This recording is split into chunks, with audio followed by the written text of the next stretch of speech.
নমস্কার, কেমন আছেন সবাই? আশা করছি অনেক অনেক ভালো আছি।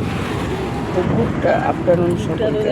তো এই দেখুন, আমরা এসেছিলাম আমাদের রামপুরহাটে একটা কিট নিয়ে। সামনে যে বাচ্চাটা বসে আছে ওটা আমার ছেলে। ও খুব যত্ন করে ফেলেছে, কারণ অ্যাকচুয়ালি আজকে ওর মানে মাসুদের ছেলের অন্নপ্রাশন।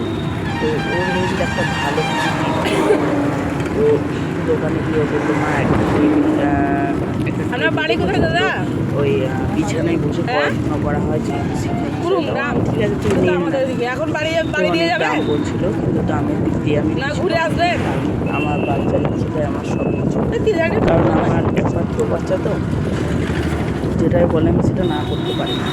কারণ আমার ছেলে আর 5টা ছেলের মতো না, ও সব জিনিস চায় না, যখন চায় তখন মানে আমাকে দিতে হয় আর কি, সবসময় সবটা হয় না। তো দেখো বাইরের মানে পরিবেশটা, আজকে রোদ উঠেছে আর বিগত কয়েকদিন বৃষ্টিতে একদম জল দাঁড়িয়ে গেছে জমিতে। আজকে রোদটাতে আমার মানে এতটা ভালো লাগছে, মনটা খুশি। আর কয়েকদিন ধরে জ্বর হয়েছিল বন্ধুরা, তোমরা তো জানো আমার টাইফয়েড হয়েছিল, শরীর ভালো ছিল না। একে একে আমরা শরীরগুলো কষ্ট করছি, তো অনেক ভিডিও করে যারা ব্লগার হয় তারা অনেক ভিডিও করে, আমরা সেই রাস্তা দিয়ে আসছি। তো আমার ছেলে বলতে বলতে আসছিলো যে মা আজকে তোমাকে খুব প্রাণবন্ত লাগছে, খুব খুশি খুশি লাগছে। অ্যাকচুয়ালি আমি বাড়িতেই বসেছিলাম দিন 15-20 ধরে, তো আমার একদম ভালো লাগছিল না। তো আমার ছেলে বললো চলো মা রামপুরহাটে আসবো, ও আর তোমার একটু ঘুরে আসা হবে।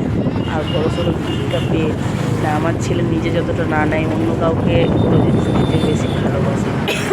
ও এই গিফটটা ওর শিক্ষক মহাশয়কে দেবে, এই জন্য মনে খুবই আনন্দ ছিল।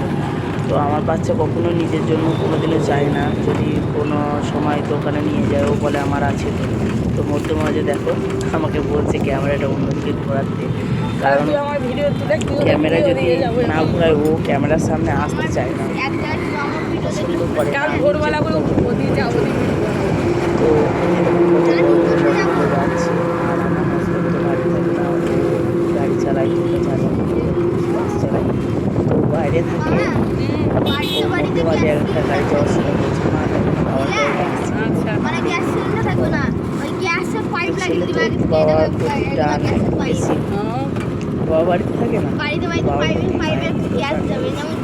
তো ছেলে একটু চুপচাপ আর আমি গল্প করতে করে।